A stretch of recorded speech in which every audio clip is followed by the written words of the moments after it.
ഹരേ കൃഷ്ണ, രാധേ രാധേ. ആരാണ് ശ്രീ ഗുരുവായൂരപ്പൻ? ഗുരുവായൂരപ്പൻ ആരാണ് എന്ന് ചർച്ച ചെയ്ത് തീരുമാനിക്കാൻ പറ്റുന്ന ഒരു കാര്യമല്ല എന്ന് എനിക്ക് നന്നായിട്ട് അറിയും. ഭഗവാൻ ആരാണ് എന്ന് അറിയാൻ വേണ്ടിയിട്ടുള്ള ചർച്ചകളാണ് വേദങ്ങളും വേദാന്തങ്ങളും ഇതിഹാസങ്ങളും പുരാണങ്ങളും ശാസ്ത്രങ്ങളും പലതരത്തിലുള്ള ധർമ്മമീമാംസകളും പല തരത്തിലുള്ളതായിട്ട് തത്വചിന്തകളെല്ലാം ചെയ്യുന്നത് പ്രത്യക്ഷമായും പരോക്ഷമായും ഗുരുവായൂരപ്പനെ കണ്ടുപിടിക്കുന്നതിനും ഗുരുവായൂരപ്പൻ ആരാണ് എന്ന് അറിയുന്നതിനും വേണ്ടിയിട്ടുള്ള, അത് ഭൗതിക ശാസ്ത്രജ്ഞന്മാർ അവരുടെ പരീക്ഷണാലയങ്ങളിലൂടെ ആ വഴിക്ക് അന്വേഷിക്കേണ്ട, ഈ വഴിക്ക് അന്വേഷിക്കേണ്ട, എല്ലാ വഴിയിലൂടെ അന്വേഷിക്കേണ്ട. പക്ഷേ ഇങ്ങനെ എല്ലാ വഴികളിലൂടെ അന്വേഷിച്ചാലും ആരാണ് എന്ന് മനസ്സിലാക്കാൻ പറ്റാത്ത ആളുമാണ് ശ്രീ ഗുരുവായൂരപ്പൻ. പിന്നെ ഏത് വഴിയിലൂടെ സഞ്ചരിക്കണം?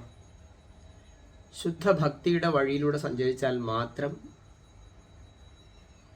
മനസ്സിലാവുകയും, പക്ഷെ മനസ്സിലായാൽ തന്നെ അടിവരയിട്ട് പറഞ്ഞു വയ്ക്കാൻ സാധിക്കാത്ത ആളുമാണ് ഗുരുവായൂരപ്പൻ. ഇപ്പൊ ഗുരുവായൂർ ചെല്ലുന്ന ആൾക്കാർ എല്ലാവരും പറഞ്ഞ കൃഷ്ണ ഗുരുവായൂരപ്പ, അത് തന്നെ ഗുരുവായൂരപ്പൻ. ഇത് അറിഞ്ഞുകൊണ്ട് പറയുന്നു, അറിയാതെ പറയണു എന്നുള്ളതല്ല, അതാണ് സത്യം. ആരാ ഗുരുവായൂരപ്പൻ? കൃഷ്ണൻ. ശ്രീമൻ നാരായണീയത്തില് 100ാമത്തെ ദശകത്തിൽ മേൽപ്പത്തൂർ വർണ്ണിക്കുന്ന ആളുണ്ടല്ലോ, ആരെയാ വർണ്ണിക്കണത്? ആ ആളാണ് ഗുരുവായൂരപ്പൻ. അതാരാ? സാക്ഷാൽ ഗോലോകേശനായിട്ടുള്ള ശ്രീകൃഷ്ണൻ തന്നെയാണ്. ഈശ്വര പരമകൃഷ്ണ സച്ചിദാനന്ദ വിഗ്രഹ അനാദിരാതിർ ഗോവിന്ദ സർവകാരണ കാരണം, അത് തന്നെയാണ് ഗുരുവായൂരപ്പൻ. ഇപ്പൊ അവിടുത്തെ പൂജാവിധിയിൽ ഇപ്പൊ തന്ത്രിയോട് ചോദിച്ചു കഴിഞ്ഞാൽ തന്ത്രി പറയും, ലക്ഷ്മി ദേവിയാലും ഭൂദേവിയാലും സേവിക്കപ്പെടുന്നവനായി, വിശ്വക്സേനൻ തുടങ്ങിയിട്ടുള്ള തന്റെ പാർഷദന്മാരാൽ അനുവർത്തിക്കപ്പെടുന്നവനായി ഇരിക്കുന്ന സാക്ഷാൽ വൈകുണ്ഠേശനായിട്ടുള്ള ശ്രീമൻ നാരായണനാണ് എന്ന് ഒരു പക്ഷേ അദ്ദേഹം ഉത്തരം നൽകിയേക്കാം. അത് ഓരോരുത്തരും ഓരോ ഭക്തന്മാരോട് ചോദിച്ചാൽ അവർ ഓരോരോ ഉത്തരം പറഞ്ഞേക്കാം. ഇതൊക്കെ ഗുരുവായൂരപ്പനാണ്. അതുകൊണ്ട് അതൊന്നും നിരാകരിക്കാനും പറ്റില്ല. പല വ്യത്യസ്ത രൂപങ്ങളുണ്ട് എങ്കിലും മൃണ്മയ രൂപമല്ല ഭഗവാന്റെ രൂപം. അത് സച്ചിദാനന്ദ വിഗ്രഹമാണ്. സച്ചിദാനന്ദ വിഗ്രഹമാണ് എന്ന് വരികിലും അതിലും ഒരു സ്വരൂപമുണ്ട്. അംശങ്ങളും അംശാംശങ്ങളും കലകളും ഇങ്ങനെയുള്ള പല പല വിസ്തരണങ്ങളും അവതാരങ്ങളെയും കൊണ്ടിട്ട് ഭഗവാൻ അതാണ് ഇതാണ് എന്ന് നമ്മൾ പലപ്പോഴും ചിന്തിച്ചു. ഇതിനൊക്കെ കാരണക്കാരനായിട്ടുള്ള അവതാരി ആയിട്ടുള്ള ആള് അത് കൃഷ്ണനാണ്. ഈശ്വര പരമകൃഷ്ണ സച്ചിദാനന്ദ വിഗ്രഹ അനാദിരാതിർ ഗോവിന്ദ സർവകാരണ കാരണം. ഭഗവത്ഗീതയിലും പറയുന്നുണ്ട്, മൈ പ്രോതം ഇതം സർവം സൂത്രേ മണിഗണായിവ. ഇതെല്ലാം ഭഗവാനിലാണ്. ഈ അവതാരങ്ങളെല്ലാം എത്ര അവതാരങ്ങളുണ്ടോ, എന്തെന്തൊക്കെയുണ്ടോ, അത് പ്രപഞ്ചത്തിലും അപ്രാപഞ്ചികമായ ലോകങ്ങളിലും, അതായത് പ്രപഞ്ചത്തിന് അതീതമായ ഭൗതിക ലോകങ്ങൾക്ക് അതീതമായ ആധ്യാത്മിക ലോകങ്ങളിലും എന്തൊക്കെയുണ്ടോ, ഇത് മുഴുക്കെ സാക്ഷാൽ ഗോലോകേശനായിട്ടുള്ള രാധാരമണനായിട്ടുള്ള ശ്രീകൃഷ്ണനിൽ നിബദ്ധമായിരിക്കുന്നു. ഭഗവാനാണ് ഇതിനൊക്കെ കാരണക്കാരൻ. ഗുരുവായൂരപ്പൻ ആ ആള് തന്നെയാണ്. പാവന ഗുരു പവന പുരാധീശം ആശ്രയം എന്നുള്ള കീർത്തനത്തിലും വർണ്ണിക്കുന്നുണ്ട് കൃഷ്ണം ഗോലോകേശം. അതെല്ലാ കാലത്തും ആളുകൾക്ക് അറിയാം. കൃഷ്ണൻ ആരാണ്? ഗോലോകേശനാണ്. എങ്കിൽ നാരായണനല്ലേ? നാരായണനാണ്. നരസിംഹസ്വാമി അല്ലേ? അതെ. ശ്രീരാമചന്ദ്ര സ്വാമി അല്ലേ? അതെ. കപില ഭഗവാൻ അതെ? അതെ. ഋഷഭദേവനല്ലേ? അതെ.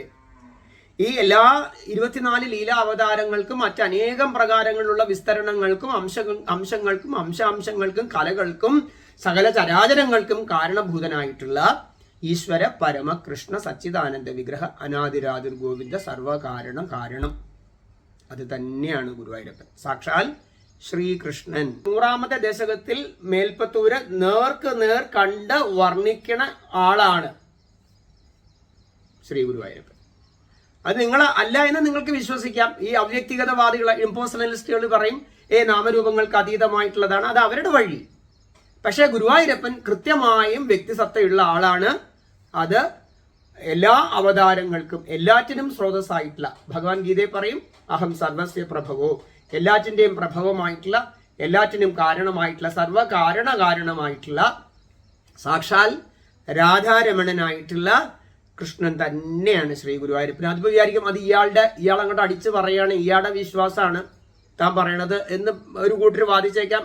ഇതിന് വാദഗതികളോ അല്ലെങ്കിൽ എന്താ അഭിപ്രായങ്ങളോ ഒക്കെ രേഖപ്പെടുത്തിയേക്കാം. ഗുരുവായൂരപ്പൻ ആരാ? നിങ്ങൾ നാരായണീയം വായിക്കൂ അറിയണമെങ്കിൽ. അതാ ഇവിടെ വന്ന് നിൽക്കണത്.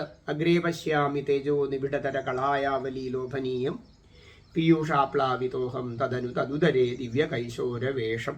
ആ ദിവ്യ കൈശോരനായിട്ടുള്ള നിത്യകിശോരനായിട്ടുള്ള സാക്ഷാൽ രാധാരമണനായിട്ടുള്ള ഗോപീജനവല്ലഭനായിട്ടുള്ള രാധാരമണനായിട്ടുള്ള സാക്ഷാൽ നന്ദനന്ദനായ ഗോലോകേശൻ തന്നെയാണ് ഗുരുവായൂരപ്പൻ. അതല്ല ഇങ്ങനെയാണ് എന്ന് വ്യാഖ്യാനിക്കുന്നവർക്ക് അത് അങ്ങനെ വ്യാഖ്യാനിക്കാം. പക്ഷെ അങ്ങനെ നിങ്ങൾ പറഞ്ഞതുകൊണ്ടോ സിദ്ധാന്തിക്കാൻ ശ്രമിച്ചതുകൊണ്ടോ ഒന്നും ഈ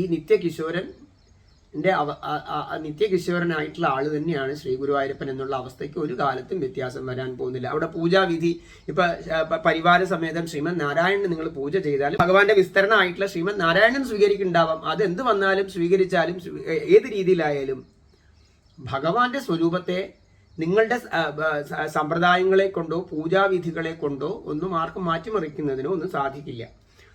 അപ്പൊ പൂജാവിധി എന്ന് പറയുന്നത് ഒരു ക്ഷേത്രത്തിൽ ഒരു പൂജ സമ്പ്രദായം ഉണ്ടാവും. പക്ഷേ അത് സമ്പ്രദായ വിധി അനുസരിച്ച് അവിടെ പൂജ നടത്തുന്നുള്ളൂ. ഭഗവാൻ ആ പൂജയേക്കാൾ സ്വീകരിക്കുന്നത് എന്താണ്? ഭാവത്തെയാണ്. പൂജ ഭഗവാൻ അംഗീകരിക്കില്ല എന്നല്ല ഞാൻ പറയുന്നത്. പൂജകള് തനിക്ക് ചെയ്യുന്നതായിട്ടുള്ള സകല ഉപചാരങ്ങളോടും കൂടി തന്നിൽ അർപ്പിക്കുന്നതായിട്ടുള്ള പൂജകളെ, ആരാധനയെ ഭഗവാൻ എല്ലായ്പ്പോഴും വാത്സല്യത്തോടെ കാരുണ്യത്തോടെ സ്വീകരിക്കും.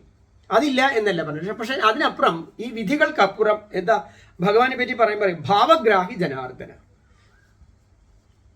ഭാവത്തെയാണ്. ഭാവം ഒരിക്കലും നിങ്ങളുടെ പൂജാവിധിയിൽ അനുഷ്ഠാനങ്ങളിലൂടെ അല്ല ഭാവം ആവിഷ്കരിക്കപ്പെടുക. ഭാവം പ്രേമത്തിൽ നിന്നാണ് വരുന്നത്.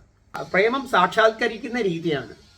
Manifestation of divine love, that is ഭാവം. ശരിക്കും ആ ഭാവത്തിനനുസരിച്ചാണ് നിങ്ങൾ ഭഗവാനോടൊരു ബന്ധം സ്ഥാപിക്കുന്നത്. ആ ഭാവത്തെയാണ് ഭഗവാൻ സ്വീകരിക്കുക. ഈ തന്ത്രവിദ്യയിലും അല്ലെങ്കിൽ പൂജാവിധികളിലും ഒക്കെ അങ്ങേയറ്റം നിഷ്ണാതന്മാരായിട്ടുള്ള പാണ്ഡിത്യമുള്ളതായിട്ടുള്ള ആൾക്കാർ എത്രയോ പേര് ഗുരുവായൂരപ്പനെ സേവ ചെയ്തിട്ടുണ്ട്. പക്ഷേ ഇതൊന്നും അറിയാതിരുന്ന ആ പൂജാവിധികളുടെ എന്താ പറയാ ഒരു നിയമവും വേണ്ട രീതിയിൽ അറിയാതിരുന്ന ഒരു ബാലൻ, നിഷ്കളങ്കനായ ഒരു ബാലൻ അങ്ങേയറ്റം സ്നേഹത്തോടു കൂടിയിട്ട് ഭഗവാനെ സേവ ചെയ്ത സമയത്ത് ഭഗവാൻ ആ ഉരുള ഉരുട്ടി കൊടുത്ത ഓരോ നിവേദ്യവും ഭഗവാൻ സ്വീകരിച്ചു. ആ പ്രേമത്തിന്റെ മാനിഫെസ്റ്റേഷനാണ് ഈ ഭാവം എന്ന് പറയുന്നത്. അത് നിങ്ങളുടെ പൂജാവിധികളിലൂടെ സംസ്ഥാപിതമാകുന്ന അല്ലെങ്കിൽ ആവിഷ്കരിക്കപ്പെടുന്ന ഒന്നല്ല ഭാവം.